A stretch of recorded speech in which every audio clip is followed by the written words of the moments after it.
My name is Carol, and I'm 22 years old. I just graduated from college, and I've got a story to tell you about my house, well, technically, my mother's house. Or it was, until she passed away from intestinal cancer 4 years ago and left it to me. Mom was always the planning type. Even before the cancer diagnosis, she made sure everything was in order. The house was hers free and clear, she'd bought it before she even met my dad, and thank God for that foresight. She made sure I knew about the will, too. This way you'll always have a home, she told me, her voice steady, despite everything she was going through. Things weren't always this complicated. My parents' marriage lasted 10 years before Dad decided to leave us for another woman. I was 9 when he packed his bags. No drama, no fighting over custody or property, he just left. The only thing he agreed to was paying for my college education. He set up a special account and transferred the entire sum for my future studies right away. I guess that was his version of child support. Dad started a new family pretty quickly. His wife Linda had their daughter shortly after, she's 10 years younger than me. I'd visit sometimes, staying at their rented house, but it never felt right. Linda would be busy with my half-sister, cooing over her latest accomplishment or fixing her hair. Dad was always working, claiming he needed to provide for his family. Funny how I wasn't really included in that category anymore. "Carol, would you like to join us for dinner?" Linda would ask, but her tone always suggested she hoped I'd decline. We kept things cordial though, exchanging birthday cards, holiday greetings, the occasional forced family dinner. It was all very proper and polite, in that uncomfortable way that makes your skin crawl. Mom made good money as a senior accountant, so when the cancer hit, she could focus entirely on treatment. I was 14 when we got the diagnosis. She quit her job immediately to focus on fighting the disease. For 4 years, we lived between hospital visits and treatment sessions. Mom never complained, not once. She just kept fighting, kept planning, kept making sure I would be okay. But cancer doesn't care about plans. I was 18 when she died, just weeks before I was supposed to leave for college in another state. The grief hit me hard, I could barely function. That's when Dad surprised me by actually stepping up. He, Linda, and my half-sister moved in temporarily to help me cope with the loss. I was too numb to question it at the time, too grateful for any support I could get. "We'll help you through this," Dad said, putting his arm around my shoulders. Linda nodded along, trying to look sympathetic while my half-sister explored what was now my house.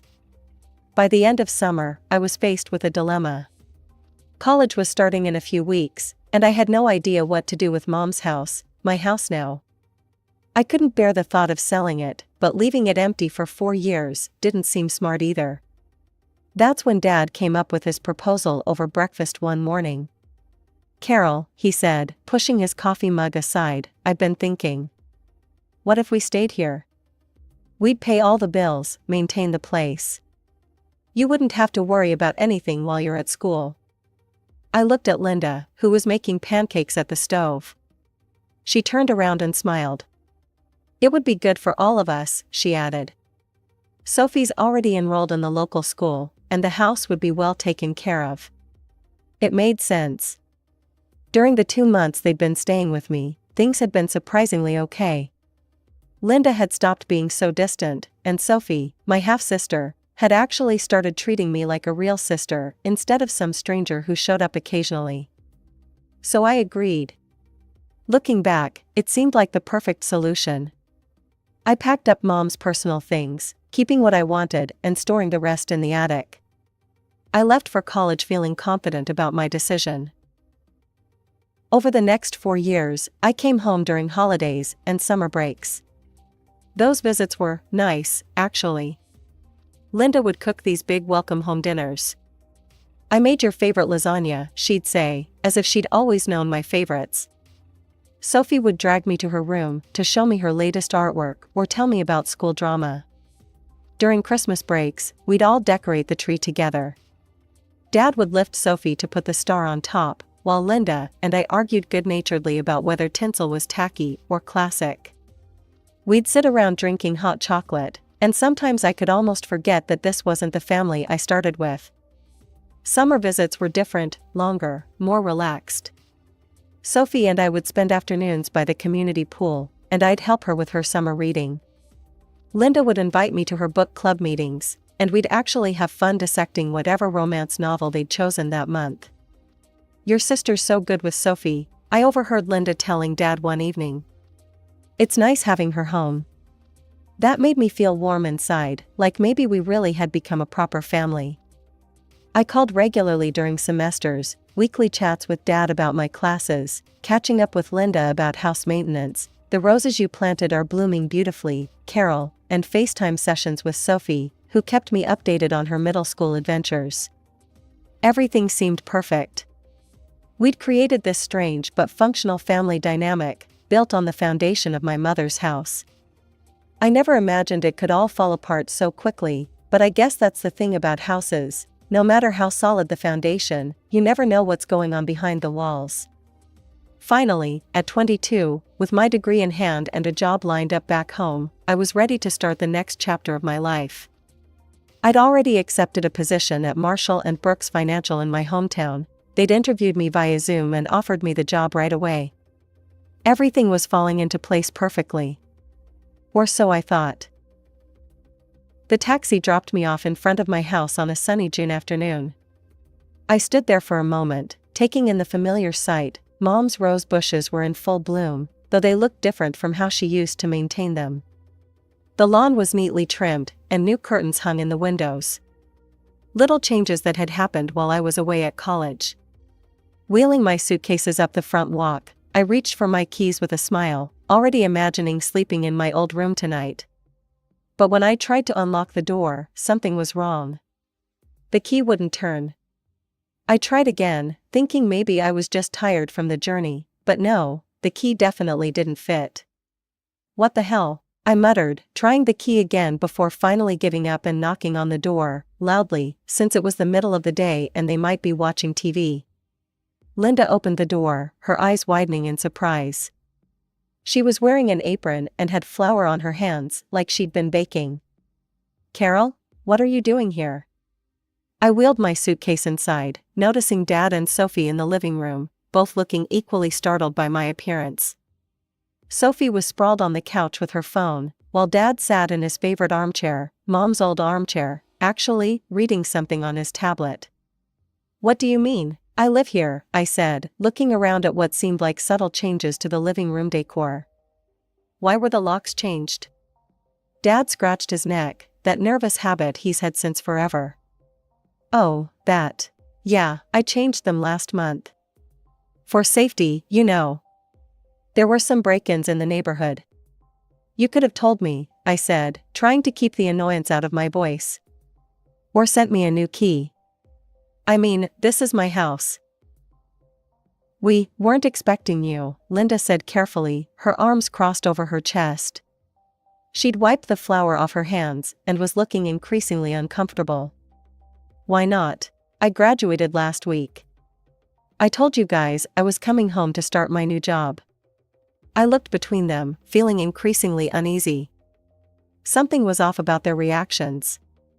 Sophie had even put down her phone and was watching the scene unfold with an odd expression. "Carol," Dad cut in suddenly, standing up. "Can we talk in the office for a minute?" I followed him into Mom's old office, my office now, technically.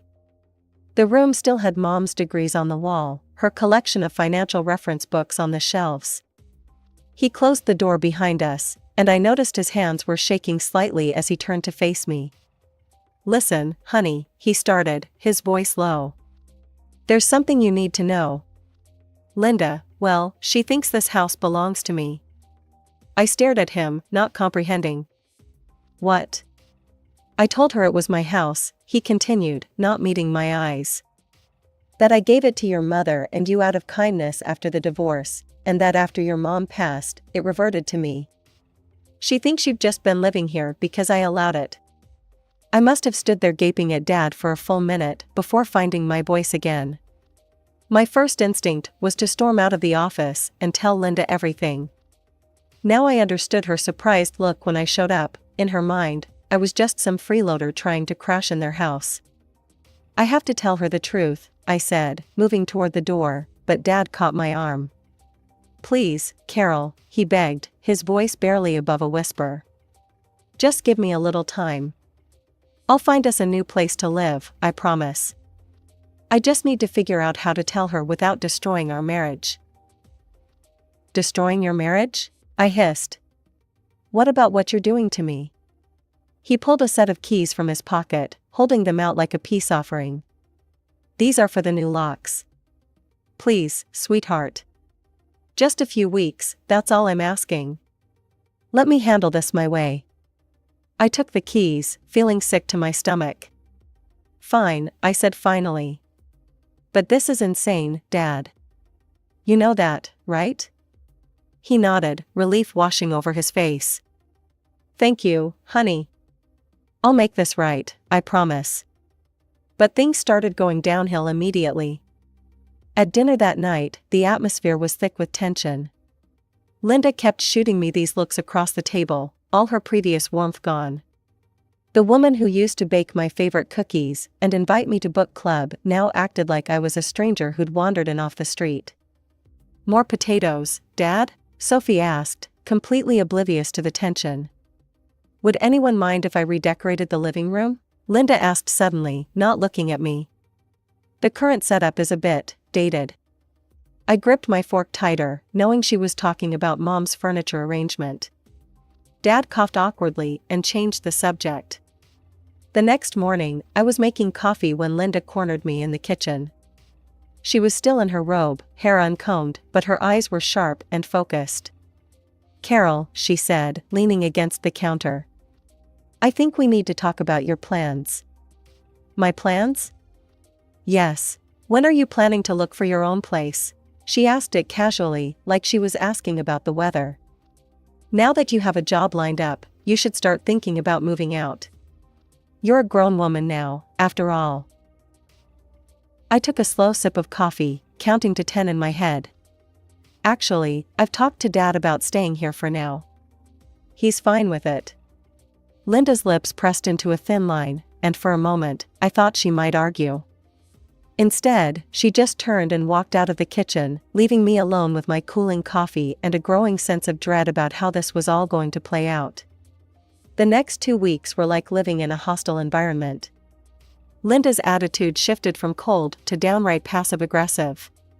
She'd accidentally wash my clothes with colors that would bleed, claiming she forgot which laundry basket was mine. She'd cook family dinners, but conveniently make just enough for 3 people, acting surprised when I came to the table.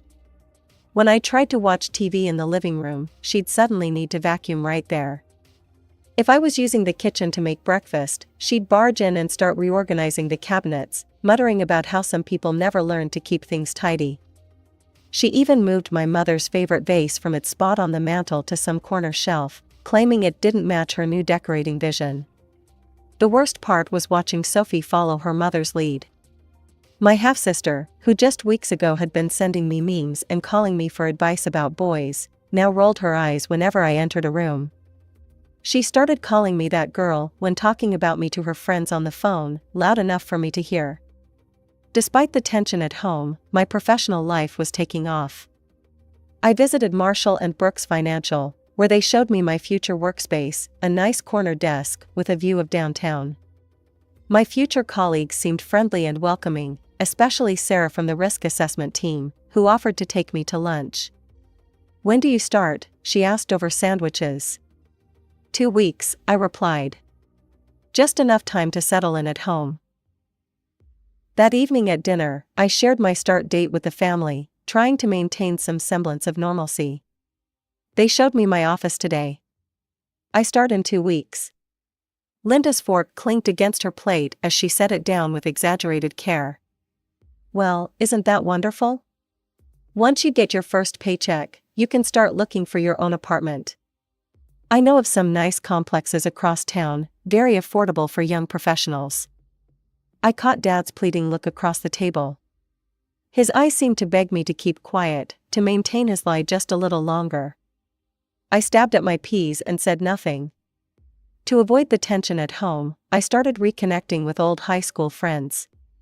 Katie and Jessica were still in town, and we'd meet for coffee or shopping trips, falling back into our old rhythms as if no time had passed. But coming home was always uncomfortable. I'd walk in and hear hushed conversations from the kitchen or living room that would stop abruptly when I appeared. Dad and Linda would spring apart like guilty teenagers, papers would be hastily shoved into drawers, and fake smiles would plaster themselves across their faces. Saturday morning, I woke up to an unusually quiet house. No sound of Linda's weekend meal prep in the kitchen, no Sophie's music blasting from her room, no Dad watching sports on TV. The silence felt wrong somehow, like the calm before a storm. I padded downstairs in my pajamas, checking each room as I went. The kitchen was spotless, not just clean, but unused since the night before. The living room was empty, the throw pillows perfectly arranged on the couch. Sophie's boots, usually cluttering the entryway, were gone. Even Dad's car wasn't in the driveway. I checked my phone, no messages, no notes about where everyone had gone. My first thought was that maybe they'd gone out for breakfast, but something felt off. They never went out for breakfast without at least leaving a note. Even during these tense weeks, they'd maintained that basic courtesy. I tried calling Dad first, but his phone went straight to voicemail. Weird. I tried a few more times with the same result, that automated voice telling me the person I was trying to reach was unavailable.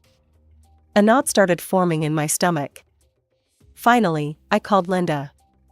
She picked up on the fourth ring, just as I was about to hang up.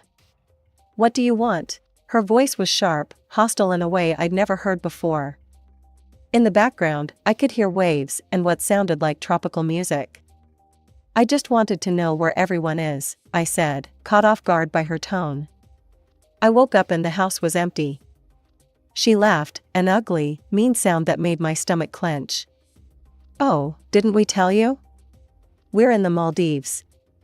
First-class flights, luxury resort, the works. We didn't mention it because, frankly, we didn't want you tagging along and expecting us to pay for you too. Not that you'd know anything about paying for things yourself." "What? I wouldn't." "Save it," she cut me off. "I'm sick of this whole situation. You're nothing but a lazy freeloader, living in our house like you own the place. Your father might put up with it, but I'm done. Do you know how embarrassing it is to have a grown woman living in our house, eating our food, using our utilities?" My hands were shaking so hard I could barely hold the phone. I sank into one of the kitchen chairs, my mother's chairs, actually, my legs suddenly too weak to hold me up. "Linda, No, you listen to me," she snarled. "Your father never loved you, you were just an obligation. He already wasted enough money on your college education, and now you're squatting in our house like some entitled princess. Well, I've had enough. Did you think you could just live here forever? Mooching off us while we work hard to maintain this home?" I could hear Sophie giggling in the background, and Dad's muffled voice saying something I couldn't make out. The betrayal felt like a physical blow. "When we get back," she continued, her voice dripping with venom, "I want you gone. Do you understand me? Pack your things and get out of our house. If you're still there when we return, I'll throw you out myself. And trust me, I won't be gentle about it.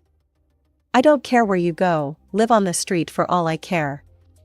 You're not our problem anymore. And don't bother trying to call your father. He agrees with me, he's just too weak to tell you himself. We've already blocked your number. Have a nice life, Carol, or don't."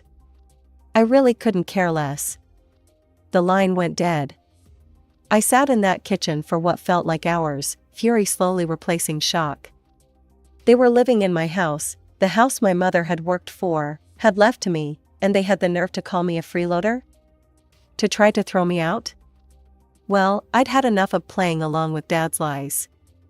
I blocked their numbers on my phone, my hands still shaking, but now with anger rather than hurt. Then I started methodically going through the house, gathering their belongings. Linda's expensive clothes, Sophie's school stuff, Dad's golf clubs, everything went into boxes and suitcases. I worked through the entire Saturday, fueled by rage and bitter disappointment. By Sunday morning, I had their life packed up and stacked in the garage. I found a 24-hour locksmith who could come right away. He worked quickly, replacing the locks on all the doors. It cost a small fortune, but it was worth every penny.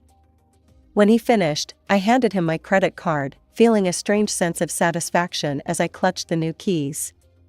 Monday morning, I started my new job at Marshall & Brooks. For 2 weeks, I threw myself into work, learning the ropes, making new friends, trying not to think about the confrontation I knew was coming. I kept their stuff in the garage, but I rearranged the house back to how Mom had it, removing every trace of Linda's decorating vision. Then came that Friday. I pulled into the driveway after work to find them standing there, Dad looking nervous, Linda red-faced with fury, and Sophie hanging back with a scowl. They must have just gotten back from their vacation. Their suitcases were still in their rental car. Linda started screaming before I even got out of my car. "How dare you change our locks? How dare you lock us out of our own house?" I walked calmly past them to unlock the door. Linda followed, still yelling. "We're calling the police. This is breaking and entering. This is our house." I turned to face them, something inside me finally snapping. "No, Linda, it's not your house. It never was. This house belongs to me. My mother bought it before she even met Dad. She left it to me in her will. The only reason you've been living here is because I allowed it, temporarily." Linda laughed, but it was an uncertain sound. She looked at Dad. "Tell her she's lying. Tell her this is our house." Dad wouldn't meet anyone's eyes. He just shrugged, his shoulders slumping. "She's telling the truth. The house, it was always hers." I watched as the truth sank in, as Linda's face transformed from rage to calculation in a matter of seconds. Her entire demeanor changed, like a switch had been flipped. "Oh, Carol, sweetheart," she said, forcing a laugh. "You didn't think I was serious on the phone, did you? I was just joking. You know how I can get sometimes. All that sun and those tropical cocktails went to my head." "Stop it," I said quietly, but she kept going. "We're family. Remember all those nice times we had? The book club meetings, the holiday dinners?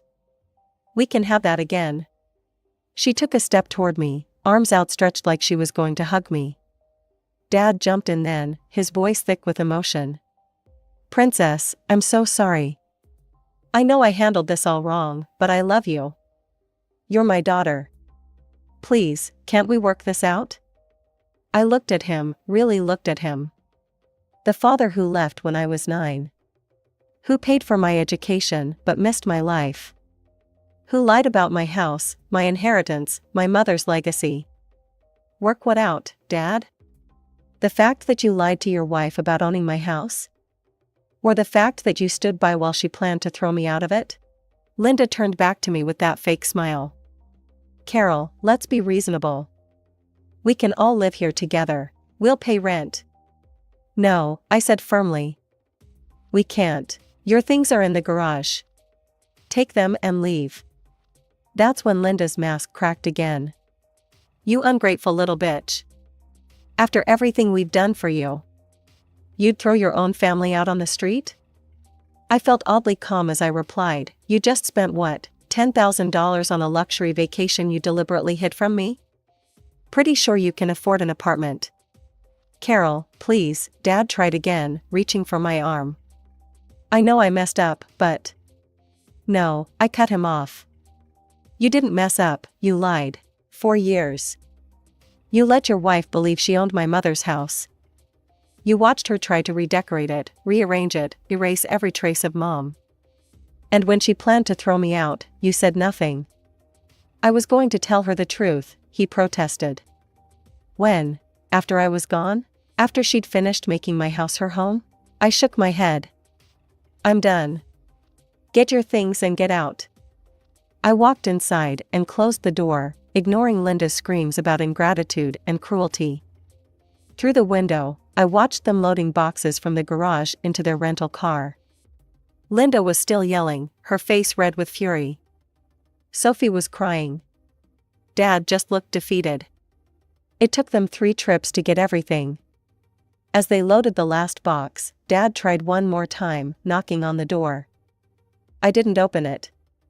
They finally left as the sun was setting. The next day, Dad tried calling from a new number. Carol, please, he begged. We can fix this. No, Dad, we can't, I said. Linda made it very clear how you all really feel about me. A freeloader? An obligation? Someone you never loved? Maybe those were her words, but your silence said enough. That was 2 months ago. I still live in Mom's house, my house. I've repainted the walls, planted new roses in the garden, made it mine again. Sometimes I think about them, wonder where they ended up.